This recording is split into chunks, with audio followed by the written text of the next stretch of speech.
사도신경 신앙 고백합니다.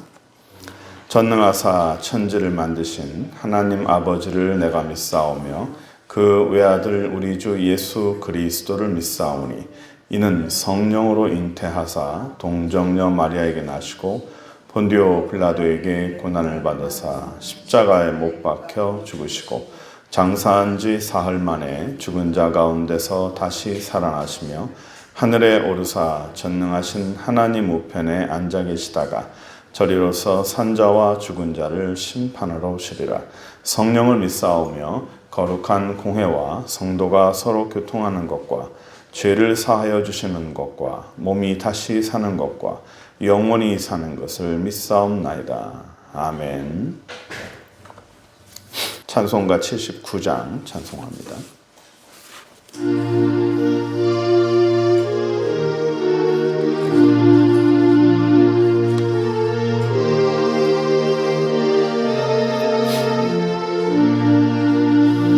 주 하나님 지으신 모든 세계 내 마음속에 그리어볼 때 하늘의 별 울려 퍼지는 뇌서 주님의 권능 우주에 찾네.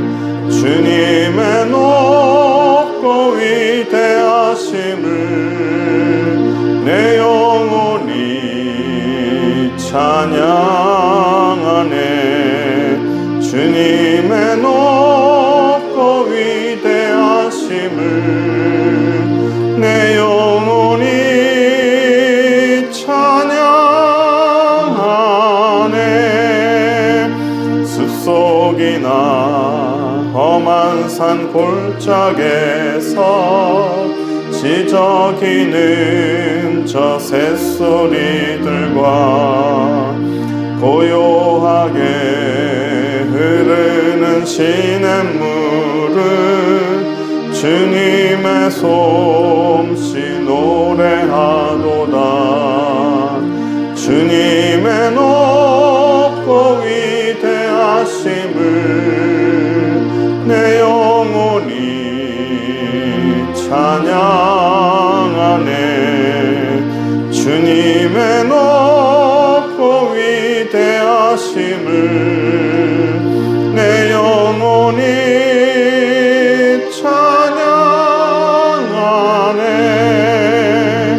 주 하나님 독생자 아낌없이 우리를 위해 보내주셨네.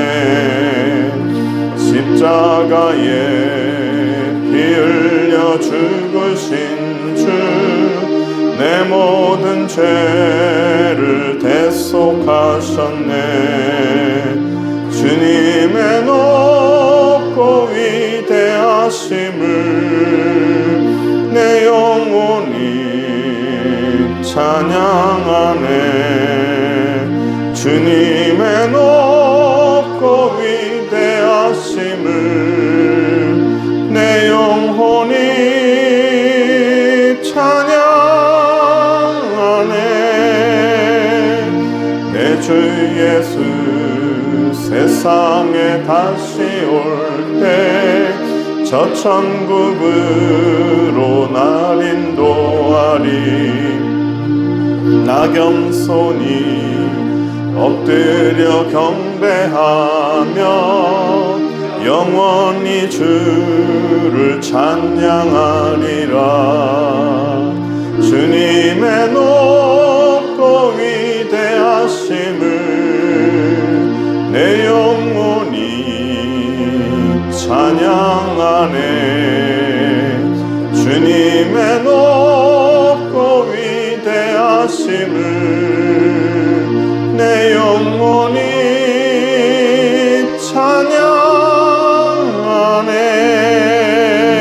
찬양하네. 아멘. 이 시간에 우리 말씀 듣기 전에 기도 잠깐 하겠습니다. 하나님, 우리가 하나님의 사람이 되게 해주십시오. 내가 하나님의 사람이 되고 주님이 기뻐하시는 사람이 되고 그래서 하나님이 자랑스러워하는 내가 주님과 동거함을 만민이 알게 해달라고 여러분 기도해 주시고, 말씀 듣는 가운데 내 안에 있는 병도 고쳐지고, 내 안에 있는 어그러진 것도 고쳐지고, 내 안에 있는 모든 맺힌 것들과 다친 모든 것들이 다 풀어지는 시간 되게 하여 주옵소서. 말씀 듣는 가운데 내가 온전해지게 해달라고, 하나님의 사람이 되게 해주십시오. 말씀 듣는 가운데 하나님 앞에 치료와 영적 치료와 우울증 치료와 모든 것들이 회복되는 시간 되게 해달라고, 이 시간 다 같이 주의 이름 부르고 기도합니다. 주여 주여 주여. 예수 그리스도의 이름으로 기도드립니다.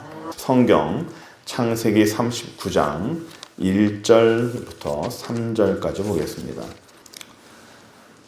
찾으셨으면 제가 읽겠습니다. 요셉이 이끌려 애굽에 내려가매 바로의 신하 친위대장 애굽 사람 보디발이 그를 그리로 데려간 이스마엘 사람의 손에서 요셉을 사니라. 여호와께서 요셉과 함께 하심으로 그가 형통한 자가 되어 그 주인의 애굽 사람의 집에 있으니, 그의 주인인 여호와께서 그와 함께 하심을, 또 여호와께서 그의 범사에 형통하게 하심을 보았더라. 아멘. 오늘은 충격 흡수 장치 에어백이라는 제목으로 말씀을 전하겠습니다. 사람은 외부로부터 충격을 받고 공격을 받으면 부상을 입고 상처를 입습니다. 그래서 우리네 삶 주변에는요, 이렇게 외부로부터 충격을 이렇게 상쇄시켜주는 많은 장치들이 있어요.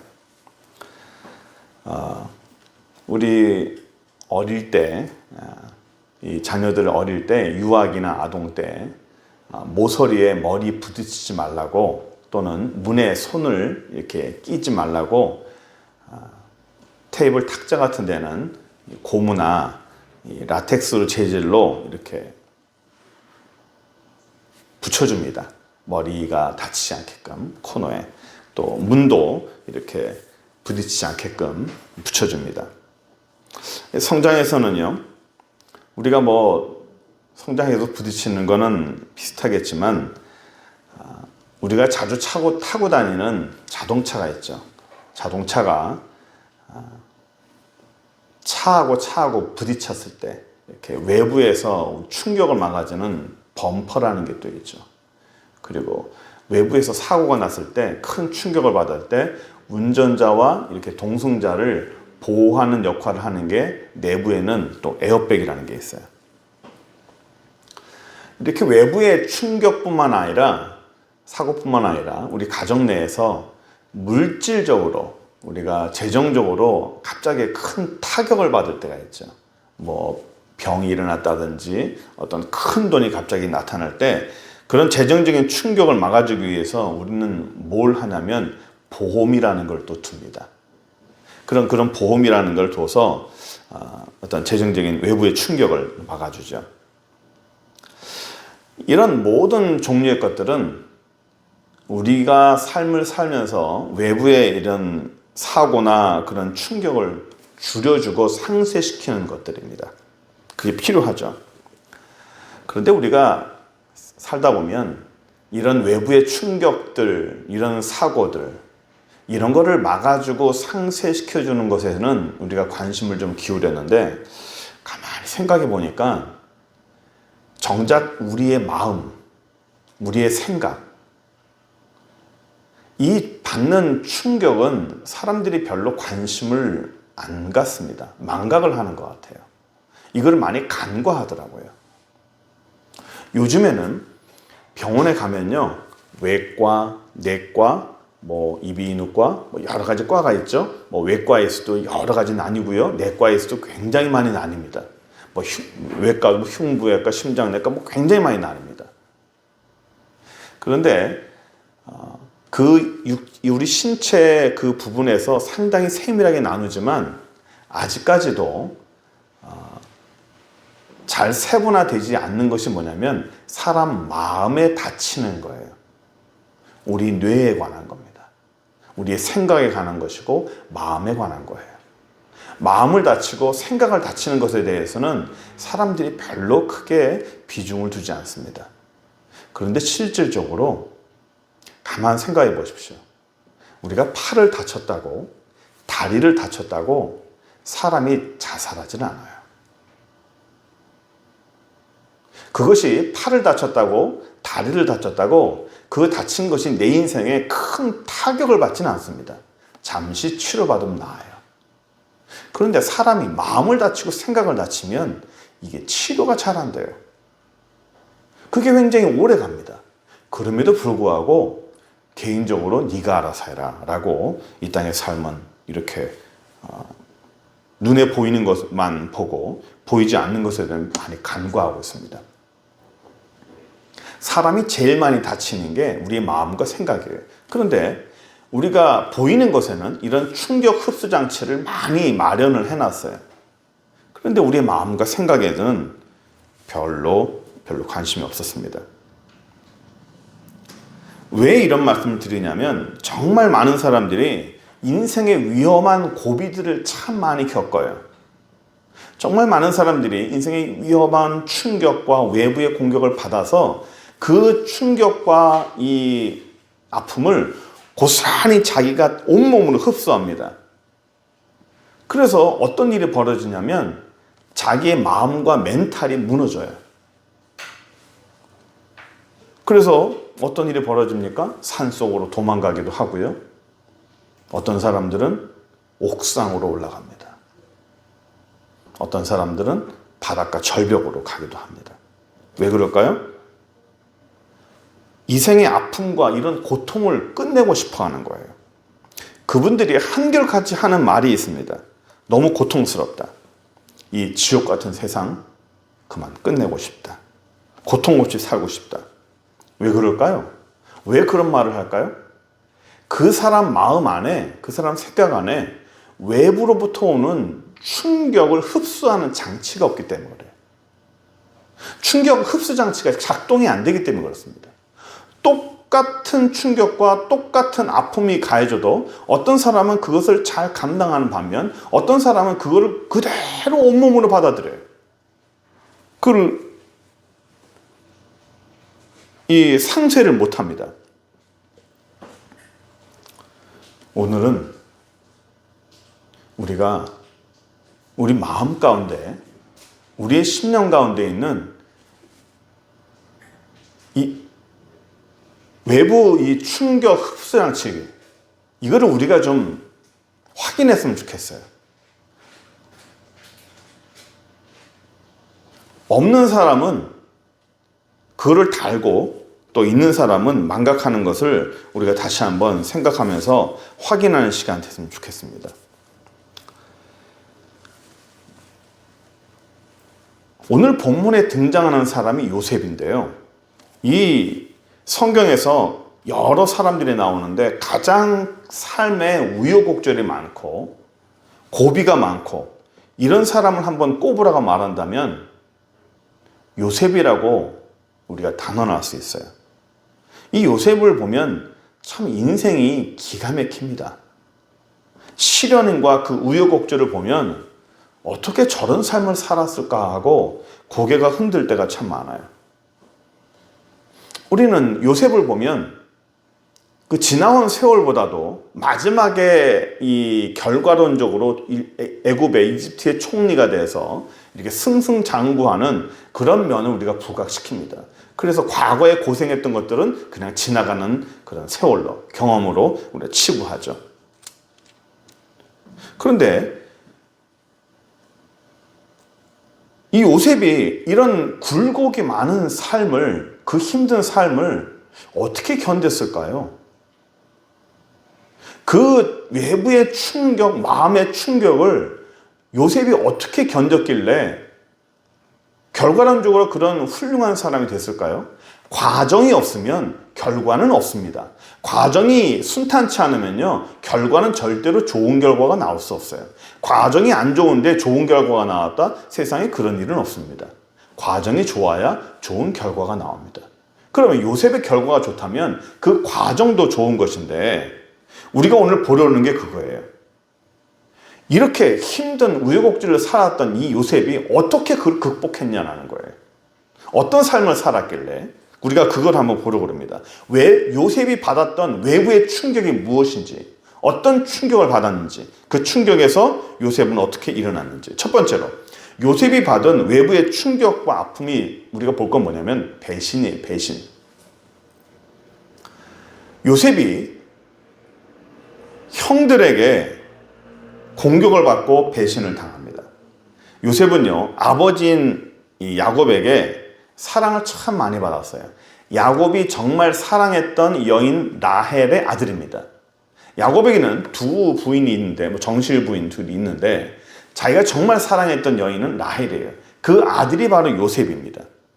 얼마나 사랑했는지 요셉을 아주 극진히 챙겼어요. 반면 이복 형들이 있습니다. 레아의 형들이 있어요. 이 형들은 라헬의 아들인 요셉을 싫어했습니다. 배가 다르죠. 요셉은 형들을 미워하지 않았어요. 그런데 형들은 요셉을 미워했습니다. 요셉은 형들에게 철없이 막 이렇게 얘기를 해요. 눈치 없이 얘기합니다. 물론 어려서 그럴 수도 있겠지만, 요셉은 형들을 미워하지 않았지만 형들은 요셉을 적으로 생각했어요. 요셉에게 누가 그렇게 얘기했죠. 요셉아, 너 형들이 너 싫어하는 거 아니야? 형들이 너 죽이고 싶도록 미워한다. 요셉이 형들이 날 미워해? 그럴 리가 없어. 설사 그렇다 할지라도 내가 형들을 미워하지 않으면 형들도 나 미워하지 않을 거야. 이렇게 생각하겠죠. 이렇게 말하는 분들 많잖아요. 나만 미워하지 않으면 돼. 유독 이 아버지에게 너무 사랑을 받은 거예요. 제가 이 결혼 초에 저희 장인 목사님이 저한테 이런 말씀을 하셨어요. 제가 이 부교육자들이 많으니까 그 가운데서 이 경쟁심이 생겨가지고 제가 무조건 막 1등 하려고 그랬어요. 뭐든지 1등 하려고 제가 막 아둥바둥했습니다. 그래서 제가 갖고 있던 생각은 뭐냐면, 기왕 할 거면 잘해야 된다. 그리고 기왕 잘할 거라면 1등 하자. 해가지고 제가 막 안달복달 제가 막 달달달 제 스스로를 이렇게 다그치면서 그렇게 살았습니다. 옆에서 보시던 장인 목사님께서 너무 그러지 마라. 너무 잘하려고 하지 마라. 중간 정도 하는 게 잘하는 거다라는 거예요. 그때는요, 제가 그 말씀을 이해를 못했어요. 왜 중간을 해? 기왕 할 거면 잘해야지. 기왕 할 거면 1등 해야지. 그런데 너무 앞서 나가고 너무 1등 하려고 애를 쓰다 보니까 어떤 폐해가 생기냐면 적이 생기더라고요. 옆에서 그거를 시기하는 사람들이, 태클 거는 사람들이 생기기 시작했습니다. 지나고 보니까 조금 못해도, 조금 안 해도 적을 만들지 않는 게 좋은 거예요. 그러니까 이 삶의 선배들이 말하는 게 참 지혜로운 거예요. 내가 이 땅에 좀 더 잘하는 것보다는 적을 만들지 않고 원만하게 사는 게 좋다는 거죠. 요셉은 형들을 미워하지 않았어요. 그런데 형들이 요셉을 미워했습니다. 요셉이 하는 일이 형들이 나를 적으로 만들었어요. 나는 별로 그런 악한 의도가 없는데도 불구하고 형들이 나를 적으로 대했습니다. 그래서 형들은 요셉을 적으로 생각하고 이집트의 노예로 인신매매로 팔아버렸어요. 형들이, 같이 한솥밥 먹는 그런 형들이. 어떻게 형들이 나한테 이럴 수 있을까? 내가 뭘 잘못했다고 나한테 이렇게까지 할까? 그냥 원래 멀리 있는 사람보다 가까이 있는 사람을 공격하는 것이 더 상처가 크죠.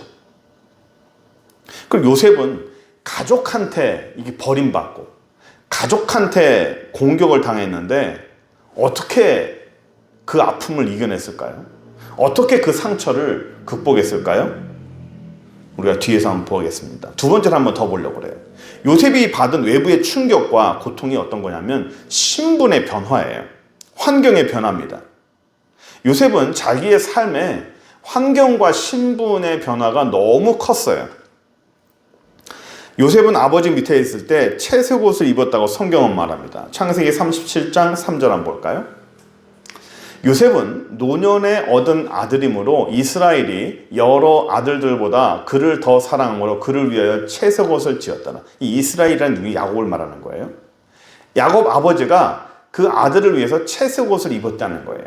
이 채색 옷이라는 게 어떤 분들이 우리나라의 색동 저고리냐 이런 이쁜 옷이냐라고 말할 텐데, 그것이 아니라 당시의 채색 옷이라 하면 뭐냐면 왕족과 귀족들이 입는 옷입니다. 왕족과 귀족들이 입는 옷인데 특징이 있어요. 뭐냐면 앞에 상의에 요 앞에 우리는 손이 나오죠. 팔에 요 구멍이 없어요. 고구려 옷처럼 앞이 이렇게 길어요. 길고 손이 나오는 구멍이 없습니다.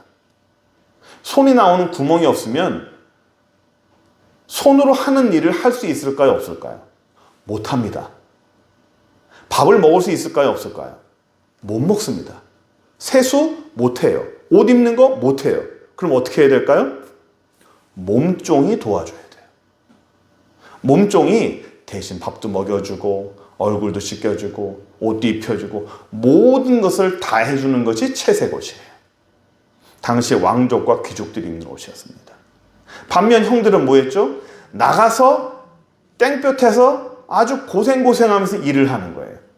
그런데 동생이라는 놈은 아버지 밑에서 귀족들이나 입는 옷을 입고 몸종을 따라서 그렇게 살고 있는 거예요. 좋겠습니까? 싫어하겠습니까? 당연히 미움받겠죠. 그렇게 살다가 형들에게 버림받아서 애굽의 노예로 팔린 거예요. 귀족 같은 삶을 살다가 갑자기 노예로 떨어진 겁니다. 신분의 차가 너무 많이 떨어졌어요. 추락하는 폭이 너무 깊습니다. 추락의 깊이와 그 충격은 정비례합니다. 얼마나 더 깊게 추락하냐에 따라서 그 받는 그 외부의 충격이 더 힘들어지는 겁니다. 사람이 편해지는 건 쉬워요. 집도 평수 늘리고 자동차도 배기량 늘리고 옷도 좋은 거 입고 씀씀이도 커지는 거, 이거는 누구나 다 할 수 있어요. 그런데 줄이는 게 어렵습니다. 이 땅의 삶은 줄이는 게 어려워요. 평수 줄이는 것도 어렵고요. 자동차 배기량 줄이는 것도 어렵고요. 씀씀이 줄이는 것도 어렵습니다. 하물며 몸무게 줄이는 것도 어려워요. 줄이는 건 다 어려워요.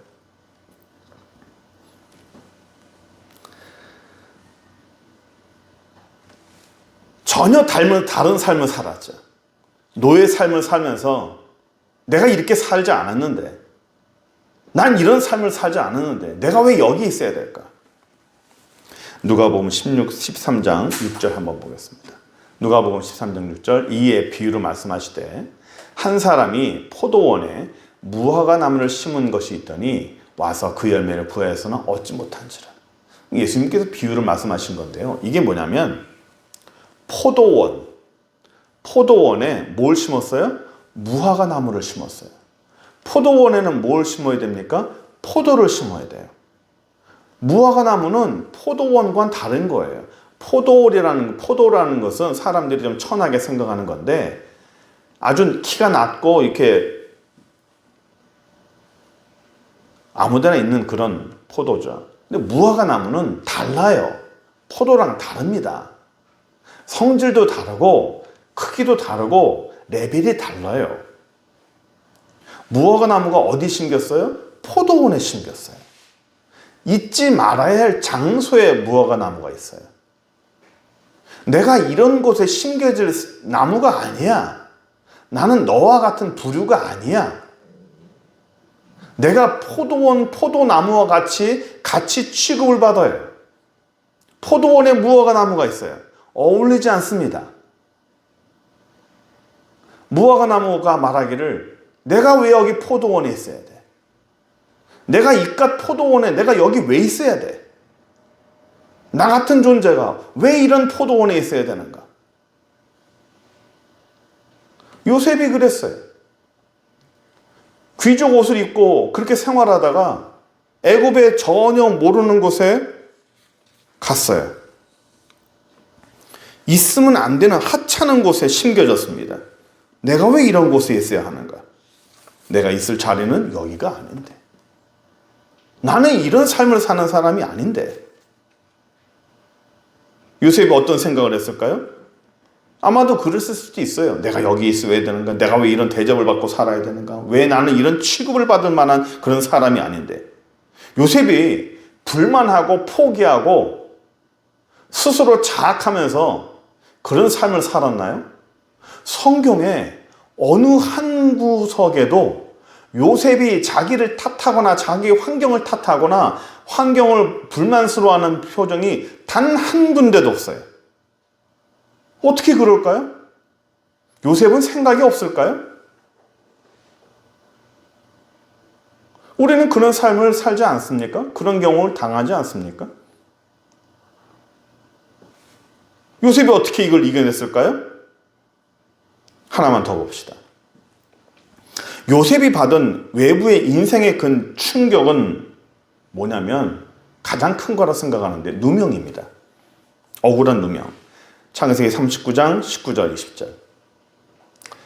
그의 주인이 자기 아내가 자기에게 이르기를 당신의 종이 내게 이같이 하였다 하는 말을 듣고 심히 노한지라. 이에 요셉의 주인이 그를 잡아 옥에 가두니 그 옥은 왕의 제수를 가두는 곳이었더라. 요셉이 옥에 갇혔으나. 이게 뭐냐면 요셉이 이렇게 좀 잘났던 모양이에요. 그 주인의 아내가 요셉을 유혹합니다. 요셉을 끌어당기는데 요셉이 그 자리를 도망쳐요. 그런데 그 옷을 놓고 도망친 것이 흔적이 되어버렸어요. 그래서 그 아내가 이 옷을 봐라. 이 요셉이라는 종이 나를 겁탈하려고 했다. 내가 그 옷을 뺏었다. 소리 질러서.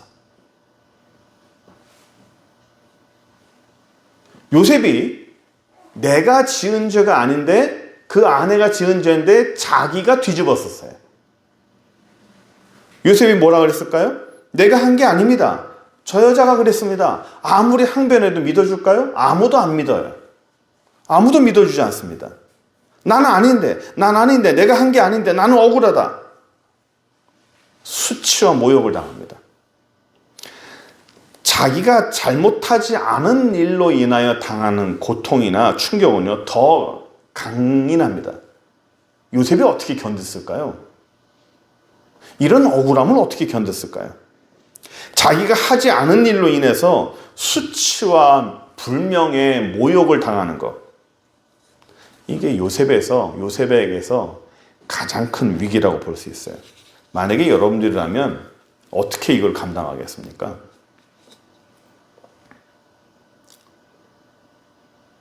사람들이 세상을 등지는 일 중에 하나가 이런 억울한 일이에요. 간혹 보시죠. 이런 말을 유서를 씁니다.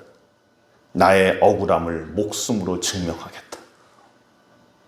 나의 죽음으로 나의 이 억울한 것을 내가 표현하겠다. 증명하면 뭐 할 거예요? 죽었는데. 죽은 사람에게 무슨 명예가 필요하겠습니까? 그러면 어떻게 살란 말이냐? 내가 이런 모욕과 이런 추악감과 이런 불명예를 갖고 이 땅을 어떻게 살란 말이냐? 그래도 죽는 것보단 나아요. 죽으면 그냥 끝나는 거예요. 죽는다고 그 명예가 회복됩니까? 믿어줍니까? 믿어주면 뭐 할 거예요? 죽었는데. 잘못된 생각을 하면 안 돼요. 그러면 도대체 요셉이 이런 외부의 충격, 이런 고통, 이런 어려움들을 도대체 어떻게 겪었다는 거예요? 그 배신, 신분의 추락, 누명 쓴 거, 이걸 어떻게 견뎠을까요? 39장 2절 한번 볼까요? 여호와께서 요셉과 함께 계심으로, 힌트예요. 요셉과 함께 계심으로 배신이나 신변의 이런 변화나 누명 같은 이런 어려움, 인생의 충격 속에서 잘 견뎌낼 수 있는 이유가 바로 하나님이 함께 계셨다는 겁니다. 이 하나님이 함께 계셨다는 이것 자체가 충격을 흡수하는 장치가 되는 거예요. 하나님이 함께 계시는 것 자체가 그 사람에게 외부에서 오는 충격을 하나님이 대신 흡수해 주는 겁니다. 아멘. 요셉이 겪은 일을 한번 생각해 보세요. 이런 배신이나 인생이 추락하는 거나 누명을 쓰는 거나 종류는 다르겠지만 인생에 살다가 단 한 번 겪을까 말까 하는 일이에요. 단 한 번도 일어날까 말까 한 일을 3번이나 당했습니다.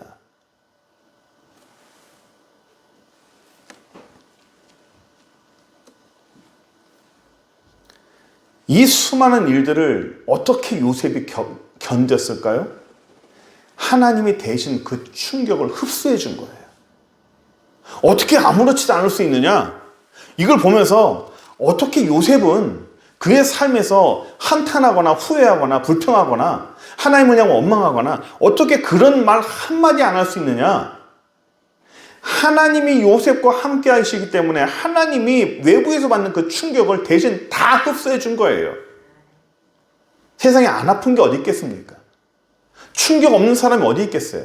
그런데 하나님이 그 충격을 받아주신 거예요. 추락했어요. 인생 자체가 인생이 추락했어요. 우리는 만약에 저나 여러분들이라면 이렇게 생각할 수 있겠어요. 얼마나 더 내려가야 되나? 얼마나 더 추락해야 되나? 얼마나 더 망가져야 되나? 얼마나 더 이 힘든 삶을 내가 유지를 해야 되는가? 끝은 어딘가?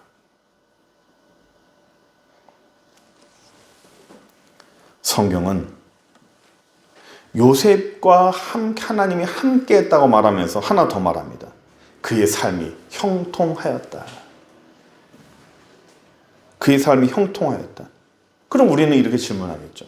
형통했는데 형통한 삶이 왜 그런 일이 벌어집니까? 형통한 인생이 왜 배신을 당하며 형통한 인생이 왜 그렇게 삶의 추락을 하며 형통한 인생이 왜 그렇게 누명을 씁니까? 왜 그렇게 기가 막힌 일이 벌어집니까? 형통한다면, 하나님이 함께 한다면 어떤 고난이나 어떤 사망의 음침한 골짜기를 갈지라도 그런 일을 벌어지지 말아야 되지 않겠습니까? 라는 거죠. 말씀 한 구절 볼까요? 시편 23편.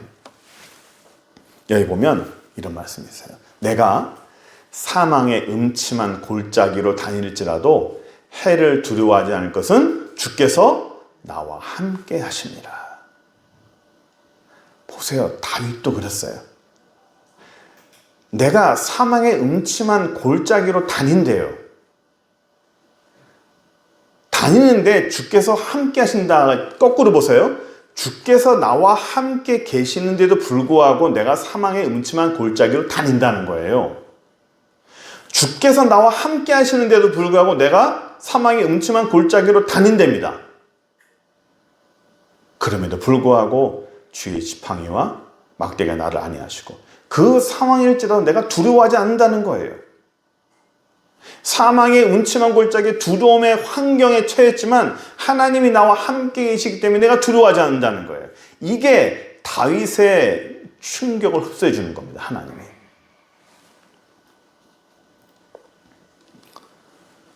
요셉만큼이나 다윗도 참 어려운 시절을 보냈습니다.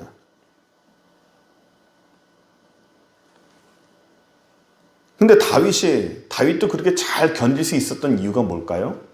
하나님이 다윗에게 충격 흡수 장치가 되었었던 거예요. 에어백이 될 겁니다. 하나님이 함께 계신다는 것을 믿었기 때문이에요. 다윗도요, 수많은 수치와 모욕을 당했습니다. 다윗도 정말 많이 배신을 당했어요. 그리고요, 다윗은요, 자기 생명을 보존하려고 수염에 침을 막 흘리면서 사람들이 자기를 두려워하지 않게끔 쟤는 미쳤다라고 생각하려고 수염 침을 흘려가면서 벽에다가 얼굴을 막 비비면서 사람들에게 그렇게 보였어요. 쟤 미쳤구나. 드디어 저거 미쳤구나. 우리가 신경 안 써도 되겠다. 얼마나 무시당했을까요?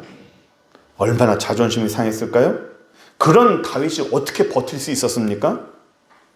하나님이라는 그 충격을 흡수하는 에어백이 있기 때문이에요.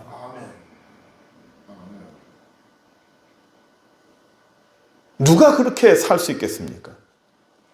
그래서요, 우리가 이런 삶을 살려면 우리가 하나님의 사람이 돼야 돼요. 이렇게 우리가 예수 믿어야 되는 이유가 여기 있는 거예요. 우리가 하나님의 사람이 되어야 되는 이유가 여기 있는 겁니다. 누가 이걸 견딜 수 있겠어요?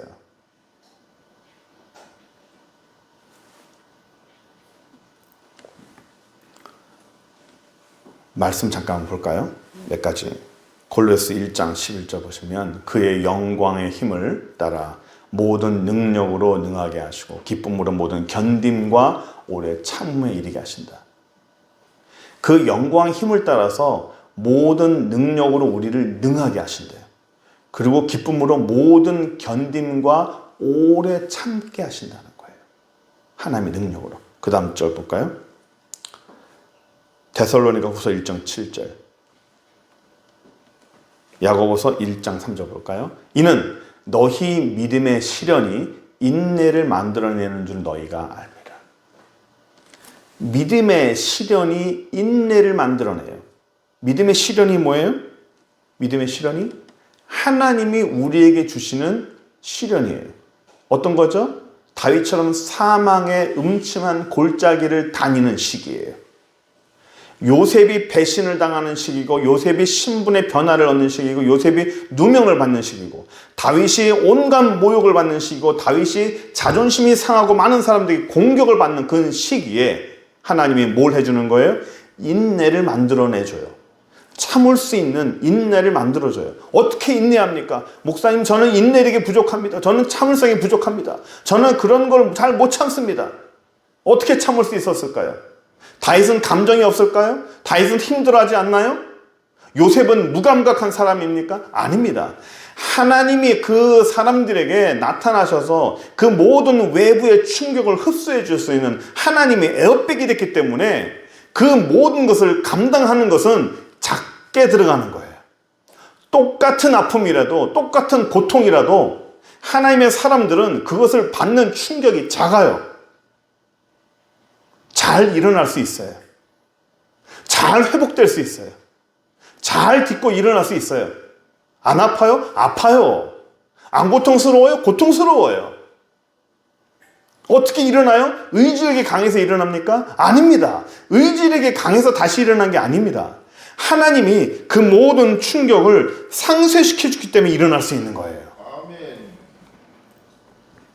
말씀을 좀 정리하려고 합니다. 성경에는요, 상당수의 많은 인물들이 큰 굴곡의 인생을 살아왔어요. 우리가 성경에 정말 중요한 인물들이라는 사람들 치고 굴곡 없는 인생이 있습니까? 우리의 조상들 보세요. 우리 어르신들 보세요. 우리의 부모님들 보세요. 그 부모님들이, 우리 여러분들의 모든 부모님들이 평탄한 삶을 살아왔습니까? 아닙니다. 그 어느 누구도 평탄한 삶을 살아온 분은 단 한 명도 없습니다. 다 물어보세요. 내가 살아온 삶을 얘기하자면 책 한 권이 넘는다고 모든 사람들이 다 그렇게 얘기하시죠. 여러분들은 어때요? 우리 인생도 다 똑같아요. 내 인생만 삶에 굴곡이 있는 게 아니에요. 내 인생만 삶에 그 많은 어려움들을 겪는 게 아닙니다. 남들은 다 편하게 사는 것 같고 나만 유독히 힘든 삶을 사는 것 같아요.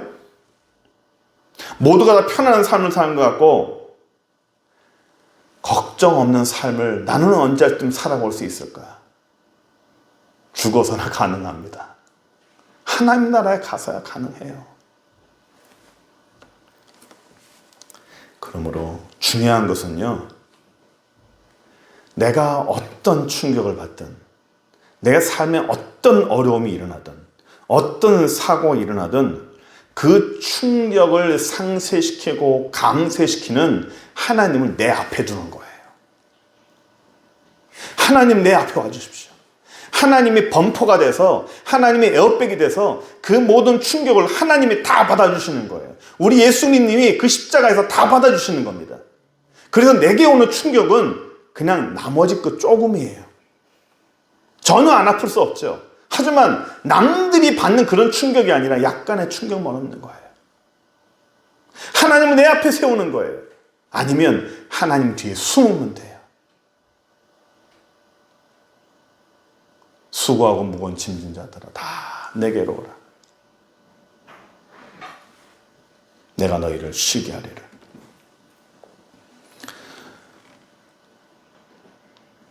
그래서 우리가 하나님이 필요한 것이고, 그래서 우리가 하나님을 믿어야 되는 것이고, 그래서 우리가 하나님의 사람이 되어야 되는 거예요. 그래서 우리가 예수를 믿어야 되는 이유예요. 얼마나 좋아요. 예? 영생을 얻고 천국 갖고 물론 좋습니다. 그러나 이 땅을 살면서도 내가 뭔가 축복받는, 하나님이 나한테 분명하게 나한테 이익이 되는 뭔가 있지 않겠어요? 이런 거예요. 하나님이 나한테 에어백이 되어주시는 겁니다. 그분 뒤에 숨으면 돼요. 안 되면 하나님 앞에 세우세요. 요셉이 당한 배신, 인생 폭망, 인생 추락, 누명으로 인한 불명예, 모욕, 우리네 삶에 이런 게 없을까요? 우린 그런 거 안 겪고 삽니까? 한 번쯤은 겪고 살잖아요. 가까운 사람한테 받는 배신, 마음의 상처, 인생의 추락, 현실을 인정하기 힘든 아픔들, 억울한 누명, 내가 하지 않는 것을 인한 모욕, 불명예, 이런 충격과 고통 도대체 우리가 어떻게 견딥니까? 그걸 그대로 받아 누리고 온몸으로 내가 그거를 받아 누리면 그 고통을 어떻게 살아요? 못 살죠. 숨쉬고 살기 힘듭니다. 우리 하나님이 하나님의 사람에게 도와주시잖아요. 십자가가 뭡니까? 여러분들에게 십자가 이미지는 뭡니까? 주님이 저한테 가르쳐 주신 십자가 이미지는 내게 아닌 모욕과 수치, 불명예, 그런 것까지도 그대로 받아 누리는 게 그 십자가라는 거예요. 이 땅의 사람들은 십자가를 명예로 생각한다. 그러나 십자가는 명예가 아닌 불명예다. 분명히 말씀해 주셨어요. 요셉은요, 맞아요. 요셉은 모든 걸 겪으면서도 삶을 좌절하고 탄식하고 불평하고 하나님께 원망하지 않았어요. 하나님이 그 에어백이 되주셨기 때문에 마음의 충격을 다 상쇄시켰기 때문입니다. 다른 사람 같았으면 굉장히 고통스러워했을 텐데 요셉은 하나님이 그 모든 충격을 다 흡수해 주셨기 때문에 요셉이 잘 견디고 버텼어요. 39장, 38장, 37, 38, 39 어느 곳을 봐도 요셉이 좌절했다, 힘들었다는 거 단 한마디도 없습니다. 어떻게 그럴 수 있느냐? 어떻게 아무렇지도 않을 수 있느냐? 하나님이 대신 그 모든 충격을 다 흡수해 주신 거예요. 하나님이 우리의 모든 인생에 에어백이 되주셨기 때문입니다. 여러분, 저와 여러분 인생을 살면서 어려움이 있잖아요. 충격이 있잖아요. 앞으로 그런 일이 없으리란 법이 있습니까? 쇼크받을 만한 그런 일이 없을 거라 생각하십니까? 있죠. 있을 때 그거를 잘 무난하게 넘어가고 내가 믿음으로 넘어가고 은혜로 넘어가고 그거를 잘 극복하는 힘이 뭘까요? 우리 하나님이 되시는 거예요. 그 하나님을 내 앞에 세우는 거예요. 그 하나님 뒤에 숨는 거예요. 그러면 돼요. 그러면 잘 이길 수 있어요. 우리의 삶이 평탄하지만 않을지라도 성경에 많은 사람들이 다 극복하고 승리했잖아요. 우리도 잘 승리하길 바랍니다. 그래야 예수 믿는 사람으로서 하나님의 사람으로서 이 땅을 좀 멋있게 살 수 있지 않겠습니까? 하나님 뒤에 숨고 하나님을 앞에 세우는 저 여러분 돼서 이 땅을 믿음으로 승리하는 저와 여러분 되기를 간절히 축원합니다. 기도하겠습니다. 전능하신 하나님 감사합니다. 예수의 능력으로 저희를 축복하여 주시고 믿음으로 살게 하심을 감사합니다. 능력 가운데 보호하여 주시고 우리가 하나님 앞에 어떠한 삶을 사든지 어떠한 충격과 외부의 아픔이 있을지라도 주께서 우리의 모든 외부의 충격을 상쇄시켜 주시는 에어백이 되신 줄 믿습니다. 주여 함께하여 주시고 우리에게 견딜 수 있는 힘과 능력을 허락하여 주시고 이 땅을 힘있게 승리하며 살아가는 저희들 되게 인도하여 주옵소서. 예수 그리스도의 이름으로 기도드립니다. 아멘.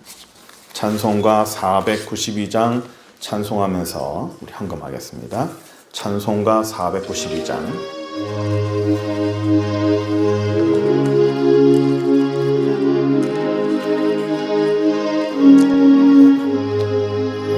잠시 세상에 내가 살면서 항상 찬송 부르다가 날이 저물어 오라 하시면 영광 중에 나가리.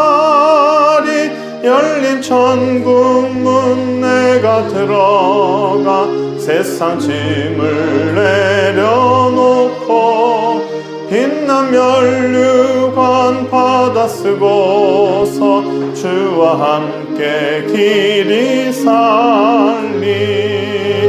눈물 골짜기 더듬으면서 나의 갈 길 다 간 후에 주의 품 안에 내가 안기어 영원토록 살리로다.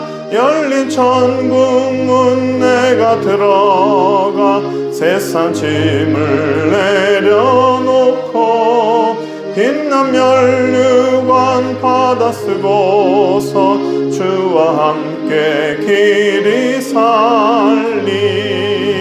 나의 가는 길 멀고 험하며 산은 높고 골은 깊어 고난 나의 멈출 곳 없어도 복된 날이 밝아오리. 열린 천국 문 내가 들어가 세상 짐을 내려놓고 빛난 면류관 받아 쓰고서 주와 함께 길이 살리. 한숨 가시고 죽음 없는 날 사모하며 기다리니 내가 그리던 주를 배울 때 나의 기쁨 넘치리라. 열린 천국 문 내가 들어가 세상 짐을 내려놓고 빛난 면류관 받아 쓰고서 주와 함께 길이 살리. 우리에게 영원한 생명과 사랑을 주시는 우리 주 예수 그리스도의 무한하신 은혜와 우리 주 하나님 아버지의 지극하신 사랑하심과 성령 하나님의 감화감동 역사하심이 하늘의 은혜 앞에 믿음으로 귀하게 살고 말씀으로 능히 서며 하나님의 능력으로 새롭게 일어나기 원하는 귀한 영혼들 머리 위에 그들의 가정과 생업 위에 이제로부터 영원토록 함께 있을지어다. 아멘.